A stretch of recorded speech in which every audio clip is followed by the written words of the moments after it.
Hello viewers, আমি মোহাম্মদ এমরানুল হক। Digital idea চ্যানেলের পক্ষ থেকে আপনাদের সবাইকে জানাই আন্তরিক শুভেচ্ছা এবং অভিনন্দন।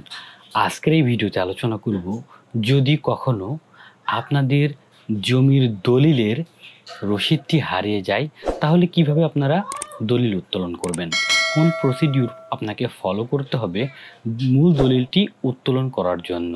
তো চলুন ভিডিওটি শুরু করা যাক। ভিডিওটি শুরু করার আগে আপনি যদি আমার এই চ্যানেলে নতুন হয়ে থাকেন তাহলে অবশ্যই চ্যানেলটিকে সাবস্ক্রাইব করে পাশে থাকা বেল আইকনটি প্রেস করে অল নোটিফিকেশন অন করে দিবেন। Let's start. যদি কখনো আপনারা রেজিস্ট্রেশনের পরে রসিদটি ক্যারি করেন এবং সেই রসিদটি যদি আপনারা হারিয়ে ফেলেন, যদি আপনাদের কাছে রসিদের ফটোকপি সংরক্ষিত থাকে তাহলে ওই ফটোকপি দিয়ে আপনারা একটি জিডি করবেন। থানাতে গিয়ে আপনারা ডকুমেন্ট হারাই গেছে এই মর্মে একটি জিডি করবেন। আর যদি আপনাদের কাছে কোনো রসিদের ডকুমেন্ট বা রসিদের কোনো ফটোকপি না থেকে থাকে তাহলে ওই দলিলের ইনফরমেশন রেজিস্ট্রি অফিসে গিয়ে রেজিস্ট্রার দেখে আপনারা নিয়ে নিতে পারবেন।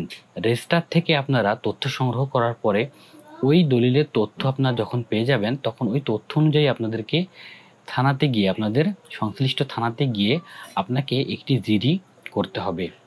জিডিতে অবশ্যই উল্লেখ থাকতে হবে ডিটেলস, একটি দলিলের যতগুলো তথ্য প্রয়োজন উত্তোলনের জন্য সেই তথ্যগুলো ইনক্লুড করে আপনাকে অবশ্যই মাস্ট বি জিডি করতে হবে।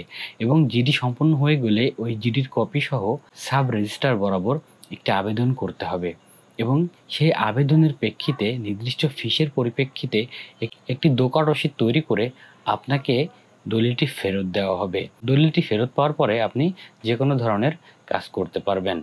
অথবা যদি কোনো কারণে আপনাদের দলিলটি হারিয়ে যায় এবং ইমার্জেন্সিভাবে আপনাদেরকে দলিলটি তুলতে হয়, সেক্ষেত্রে আপনি ওই দলিলের সার্টিফাইড কপি উত্তোলন করে নিতে পারেন। তাতেও আপনার একই কাজ হবে, সেম কাজে আপনি ব্যবহার করতে পারবেন। অনেক ক্ষেত্রে দেখা যায় যে জমির মিউটেশন পর্চা হারিয়ে যায়, তখন কি করবেন? তখন অবশ্যই আপনাকে ওই মিউটেশন পর্চা অনুযায়ী একটি জিডি করতে হবে এবং ওই জিডির কপি অনুযায়ী আপনাকে সার্টিফাইড কপির জন্য এসিল্যান্ড তথা সহকারী কমিশনার ভূমি, নির্দিষ্ট সার্কেলের সহকারী কমিশনার ভূমি বরাবর একটি আবেদন দাখিল করতে হবে। নির্দিষ্ট ফি প্রদানের মাধ্যমে আপনি ওই পর্চাটির সার্টিফাইড কপি পেয়ে যাবেন এবং সেই সার্টিফাইড কপিটি আপনার অরিজিনালের মতো কাজ করবে। সুতরাং আজকের ভিডিওটি এ পর্যন্তই ছিল। আমার এই ভিডিওটি যদি আপনাদের ভালো লাগে অবশ্যই ভিডিওটিতে একটি লাইক করবেন, কমেন্ট করবেন এবং আপনার বন্ধুদের সঙ্গে শেয়ার করবেন। এবং আপনি যদি আমার এই চ্যানেলে নতুন হয়ে থাকেন তাহলে অবশ্যই চ্যানেলটিকে সাবস্ক্রাইব করে পাশে থাকা বেল আইকনটি প্রেস করে অল নোটিফিকেশন অন করে দিবেন। আজকে এ পর্যন্তই।